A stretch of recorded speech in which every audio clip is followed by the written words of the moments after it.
तो एक दो डेफिनेशन लिख लो इसमें। जो तीनों बैंड्स है उनका कुछ डेफिनेशन होता है, वो लिख लो, आपको इसको एक्सप्लेन करते वक्त यूज में आएगा। लिखिएगा, the closely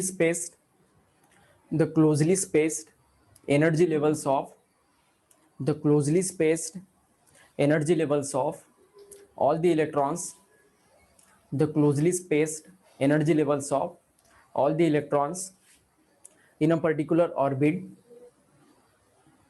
the closely spaced energy levels of all the electrons in a particular orbit is called as energy band.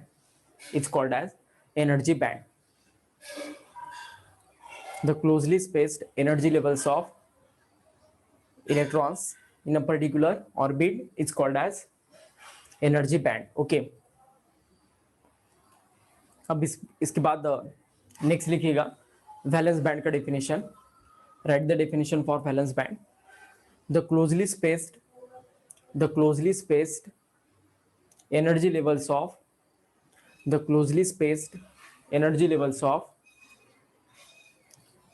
all the valence electron, the closely spaced energy levels of all the valence electron forms a band called as valence band, VP। उसे हम generally valence band को VP से indicate करते हैं। Okay, अब लिखिएगा next, the closely spaced energy levels of all the free electron, the closely spaced energy levels of all the free electrons is called conduction band। इसे हम क्या कहते हैं? Conduction band. Okay,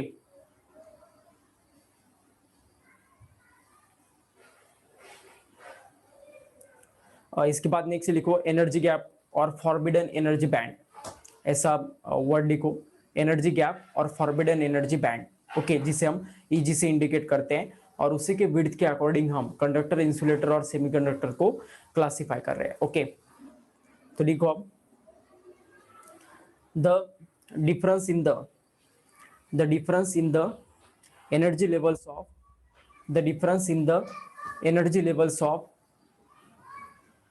bottom of conduction band, the difference in the energy levels of bottom of conduction band and top of valence band, the difference in the energy levels of bottom of conduction band and top of valence band is called as energy gap। Okay, ये energy gap मतलब क्या होता है? एक energy level होता है, एक difference होता है एनर्जी लेवल्स का bottom of conduction band and top of valence band का। Okay, is it okay?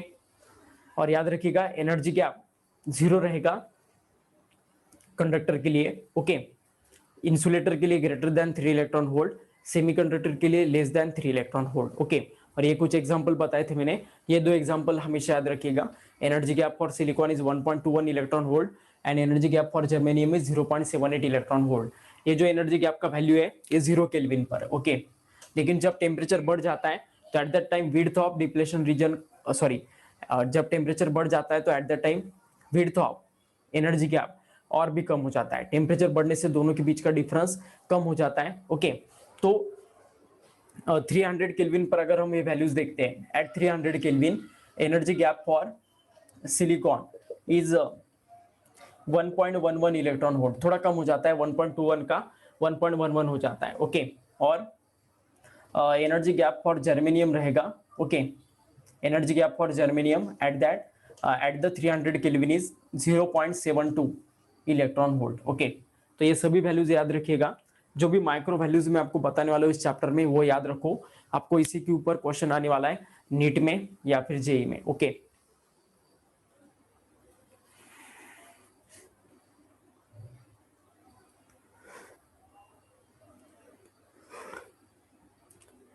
I hope आपने ये सब लिखा होगा।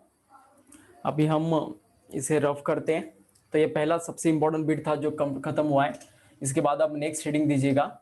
हम सेमीकंडक्टर को अब अकॉर्डिंग टू मतलब उसमें जो कंटेंट रहेगा आइदर प्योर या फिर इम्प्योर, तो उसके अकॉर्डिंग हम क्या करते हैं, सेमीकंडक्टर को अनदर दो क्लास में क्लासिफाई करते हैं, और वो होता है इंट्रिंसिक और एक्सट्रिंसिक। इंट्रिंसिक मतलब the purest form of semiconductor is called as intrinsic semiconductor, while the impure form मतलब ये हम वो इम्प्योर कैसा होता है क्या होता है वो देखेंगे हम बाद में, पहले हम इंट्रिंसिक के बारे में ही बात करते हैं। Okay, semiconductor further classified into two types. Okay, main type है एक रहेगा इंट्रिंसिक और दूसरा रहेगा extrinsic. Okay, intrinsic and extrinsic semiconductor. Okay, तो इंट्रिंसिक सेमीकंडक्टर क्या होते हैं देखो, अब the purest form of semiconductor, the purest form of semiconductor is called as intrinsic semiconductor। ये इतना प्योर होना जरूरी है कि इसके 10⁶ एटम्स में एक आधा एटम इधर उधर चलेगा, डस्ट का या फिर दूसरे एटम का। ओके, मतलब दूसरे सब्सटेंस का एक आधा एटम चलेगा, मतलब इतना प्योरिटी उसमें मेंटेन करना चाहिए। ओके, जो भी एलिमेंटल सेमीकंडक्टर से उसे हम इंट्रिंसिक फॉर्म में कन्वर्ट करते हैं, आइदर सिलिकॉन हो या फिर जर्मेनियम हो, दोनों को भी हम कर सकते हैं। इंट्रिंसिक सिलिकॉन भी होता है और इंट्रिंसिक जर्मेनियम भी होता है। ओके, अब देखो अगर हम सिलिकॉन का स्ट्रक्चर प्रिपेयर करते हैं तो सिलिकॉन का एटॉमिक नंबर है 14। ओके, 14। उसका इलेक्ट्रॉनिक कॉन्फ़िगरेशन होता है 2,8,4। ओके, पहले ऑर्बिट में 2 इलेक्ट्रॉन्स रहने वाले सिलिकॉन के। ओके, दूसरे ऑर्बिट में 8 इलेक्ट्रॉन्स,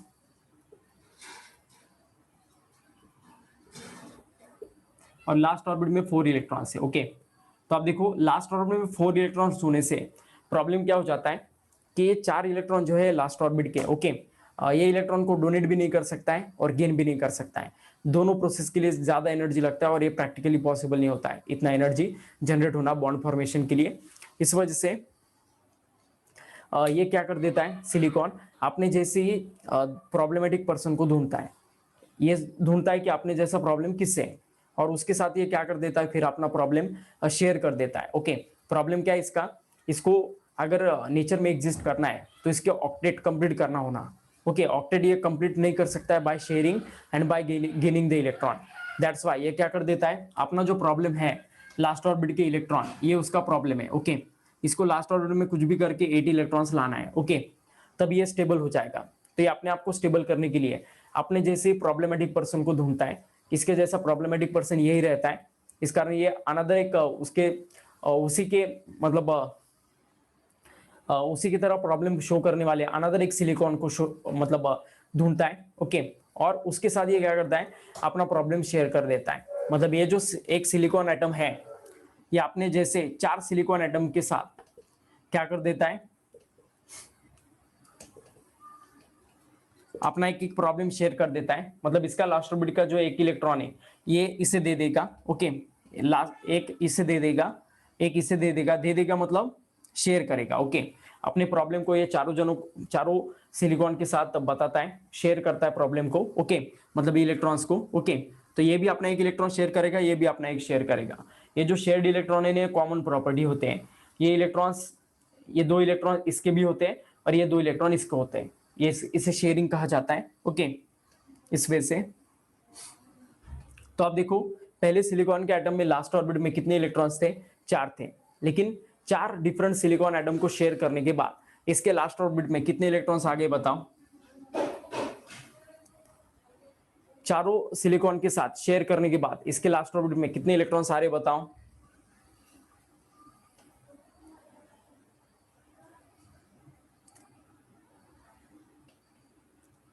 तो नियर बाय 8 इलेक्ट्रॉन्स आने वाले। ओके, और इस वजह से अपना ऑक्टेट क्या करेगा, कंप्लीट करेगा। ओके, 8 इलेक्ट्रॉन्स इसके लास्ट ऑर्बिट में आ रहे हैं। ओके, तो इसका जो प्रॉब्लम था इसने वो सॉल्व कर दिया। ओके, चारों को अपना अपना एक एक इलेक्ट्रॉन शेयर करवा के उसने अपना प्रॉब्लम सॉल्व कर दिया। ओके, और इस तरह से ये सिलिकॉन अपने आप को क्या करता है, स्टेबल बनाता है। नेचर में एग्जिस्ट करने के लिए उसको ऑक्टेट कंप्लीट होना जरूरी है, तो ये शेयर करके अपने आप को स्टेबल बनाता है। ओके, तो ऐसा ये बिट रहता है। तो अगर हम प्योरेस्ट फॉर्म ऑफ सेमीकंडक्टर लेते हैं तो उसमें क्या हो जाता है, सभी सिलिकॉन्स मतलब एक अगर हम स्ट्रक्चर लेते हैं, ओके, एक पीस लेते हैं अगर हम सिलिकॉन का, और वो अगर प्योरेस्ट फॉर्म में है तो उसमें हर एक सिलिकॉन एटम क्या हो जाता है, 4 डिफरेंट सिलिकॉन एटम के साथ बॉन्ड क्रिएट करता है। कौन सा वाला, सिंगल कोवेलेंट बॉन्ड। एक इलेक्ट्रॉन शेयर करने से जो बॉन्ड फॉर्म होता है उसे हम कोवेलेंट बॉन्ड कहते हैं, और एक ही इलेक्ट्रॉन शेयर हो रहा है इस पेयर में, इस वजह से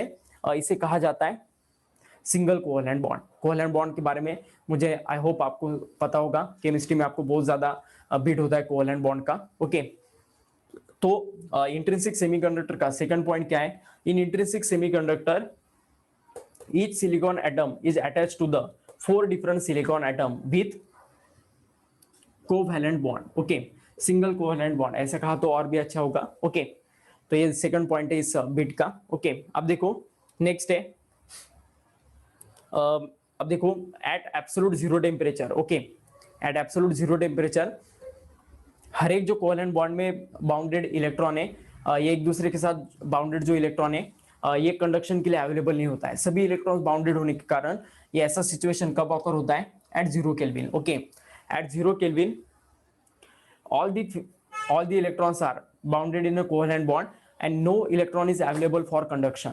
तो एक भी फ्री इलेक्ट्रॉन अवेलेबल नहीं होता है 0 केल्विन में। तो इस वजह से intrinsic semiconductor at absolute 0 kelvin क्या बिहेव करते हैं, किसकी तरह बिहेव करते हैं, as an insulator. Okay, at absolute 0 temperature okay behaves as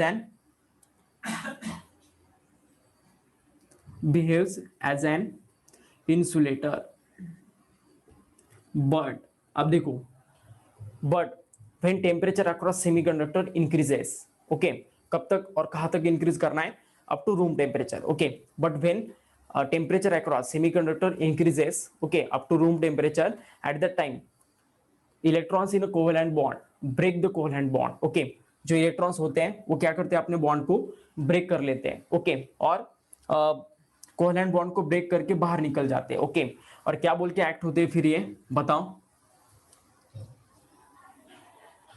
ये इलेक्ट्रॉन्स क्या बोल के एक्ट होने वाले अब। Okay, when covalent bond when electrons in a covalent bond break the covalent bond and acts as a, किसकी तरह एक्ट करेंगे बताओ, free electron. Okay, and they acts as a free electron. समझ में आ रहा है। तो टेम्परेचर बढ़ने से ऐसा प्रोसेस होता है, लेकिन जब ये इलेक्ट्रॉन अपनी जगह छोड़ देता है ना, okay, when this electron living the covalent bond, at that time वहां पर एक डिफिशियंसी क्रिएट हो जाता है। ओके, इलेक्ट्रॉन्स के लिए, मतलब एक ऐसी जगह क्रिएट हो जाती है कि अगर इलेक्ट्रॉन वहां पर आ जाए तो वो जगह क्या करती है, इलेक्ट्रॉन्स को अपनी ओर खींच लेती है। ओके, एक डिफिशियंसी ऑफ इलेक्ट्रॉन इस कोवेलेंट बॉन्ड में क्रिएट हो जाती है। ओके, और ये होल, इसे हम होल कहते हैं, और ये ऐसे होल सिर्फ कोवेलेंट बॉन्ड में ही फॉर्म होते हैं। और आपको पता होगा कोवेलेंट बॉन्ड सिर्फ इंसुलेटर, कंडक्टर और सेमीकंडक्टर के कंपैरिजन में सिर्फ सेमीकंडक्टर में शो होता है। इस वजह से ये होल का कंसेप्ट सिर्फ और सिर्फ सेमीकंडक्टर में होता है, ना इंसुलेटर में होता है ना कंडक्टर में होता है। ओके, तो ये होल्स भी एक चार्ज कैरी करते हैं, और वो चार्ज कैरी करते हैं पॉजिटिव वाला। ओके, पॉजिटिव चार्ज कैरियर्स रहते हैं जिनको हम होल कहते हैं, और ये free electrons negative charge carriers रहते हैं। So in semiconductor there are 2 types of charge carrier, positive charge carrier hole and negative charge carrier free electron. Okay, तो दोनों टाइप के चार्ज कैरियर्स इसमें प्रेजेंट रहते हैं, और दोनों भी सेम नंबर में रहते हैं। ओके, सेम नंबर में मतलब अगर एक इलेक्ट्रॉन फ्री हो जाता है तो उसकी जगह एक वैकेंट पोजीशन क्रिएट होने वाला है। So that's why in intrinsic semiconductor number of electrons are always equal to number of holes। okay, always remember this, in intrinsic semiconductor number of electrons are always equal to number of holes। okay, और ये जो thermal energy gain करने के बाद, okay, temperature का जो energy उसे thermal energy कहते हैं, और थर्मल एनर्जी की वजह से ये इलेक्ट्रॉन निकल जाता है और उसकी जगह होल फॉर्म होता है।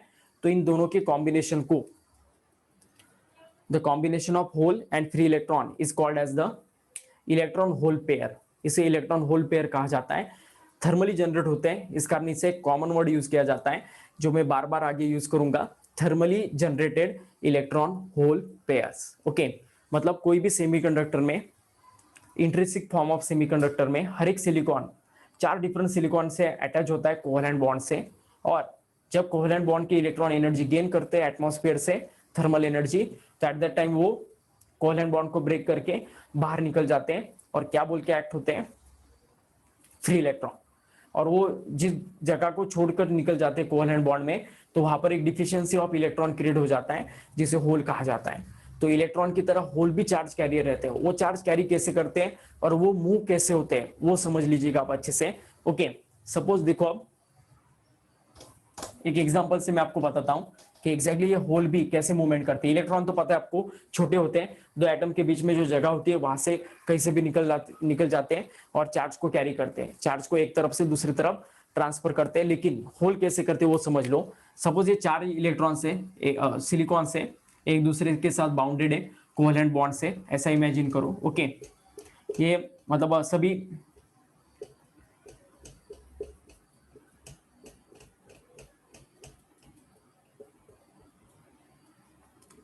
अब सिलिकॉन है, ऐसा इमेजिन करो। कैस्केड कॉम्बिनेशन मतलब एक के बाद एक कनेक्टेड है। और इमेजिन करो कि यहाँ पर एक इलेक्ट्रॉन था जो थर्मल जनरेशन होने के कारण, एनर्जी गेन करने के कारण थर्मल एनर्जी ये अपने ये यहाँ से क्या करेगा, निकल जाएगा।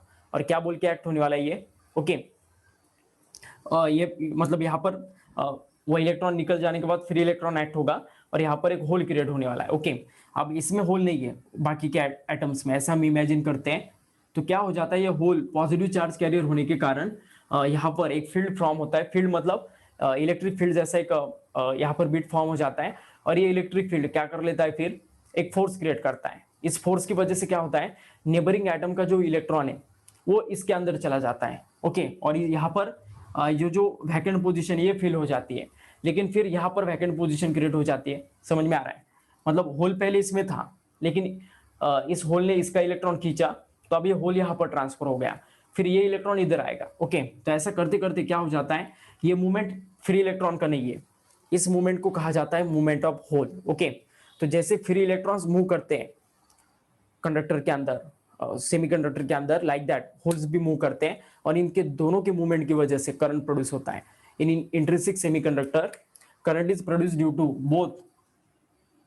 ये इंट्रिंसिक सेमीकंडक्टर है, इसे अगर हम किसी बैटरी के साथ कनेक्ट करते हैं तो एट द टाइम क्या हो जाता है, टोटल करंट आई जो रहेगा ये दो करंट का कॉम्बिनेशन रहेगा, आई एच प्लस आई ई।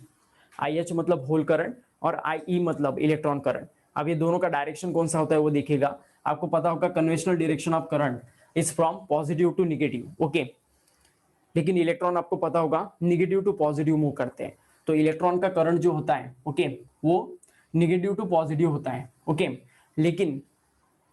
लेकिन hole are positive charge carrier. तो होल कहां पर मूव होने वाले, टुवर्ड्स द निगेटिव टर्मिनल। इस वजह से होल पॉजिटिव टू निगेटिव जाते हैं। Okay, holes are moving positive to negative. Okay, but electrons are moving from negative to positive terminal of the battery. Okay, और जो होल का डायरेक्शन रहता है वही डायरेक्शन हमारे रिजल्टेंट करंट का भी रहता है। ओके, तो टोटल करंट सेमीकंडक्टर में किस वजह से प्रोड्यूस होता है, hole current plus electron current. Okay, तो बस इतना ये बिट है related to the intrinsic semiconductor. Okay, तो इंट्रिंसिक सेमीकंडक्टर आपको एक्सप्लेन करने के लिए आता है तो क्या क्या बताना पड़ेगा आपको। Intrinsic semiconductor is the purest form of semiconductor, पहला लाइन। दूसरा पॉइंट रहेगा, in intrinsic semiconductor each silicon atom is attached to 4 different silicon atom with single covalent bond. Okay, at absolute zero temperature, third point रहेगा, at absolute zero temperature semiconductor behaves as an insulator. Okay, इसके बाद लिखना फिर, but when temperature across intrinsic semiconductor increases up to a room temperature, then at that time electrons in a valence band gain sufficient energy and leave the and break the covalent bond and acts as a free electron. When free electron leaves the covalent bond, at the time some deficiency is created in a valence band and it is called as hole. Hole are nothing but a positive charge carrier. Okay, तो ऐसा आपको बताना है। Okay, like electron, holes are also carries the charge and produces current called as hole current. The resultant current in semiconductor is produces due to the hole as well as electron. So I is equal to IH plus IE, ऐसा लिखना है। Okay, due to this thermal generation, when electron leaves the covalent bond, okay, at that time covalent bond or atom, at that time hole is created. So when one electron is when one electron leaves the covalent bond, at that time one hole is created. Such a type of electron and hole are called as thermally generated electron hole pairs. Okay, तो बस ऐसे ही आपको बताना है. Okay, and this electrons as well as holes are in same number, so number of electrons in intrinsic semiconductor are always equal to number of holes. Okay, ये वाला और ये जो एक दो पॉइंट्स है ये बहुत इंपॉर्टेंट है. तो 2 या 3 मार्क्स के लिए आपको एक क्वेश्चन आ सकता है एग्जाम में. ओके, तो एट द टाइम आपको इतना एक्सप्लेन करना पड़ेगा. Is it okay and clear to all of you? तो इंट्रिंसिक सेमीकंडक्टर हमारा पूरा हुआ. ओके, अभी एक्सट्रिंसिक सेमीकंडक्टर है जो हम कल के लेक्चर में देखते हैं. आज के लेक्चर में इतना ही. ओके.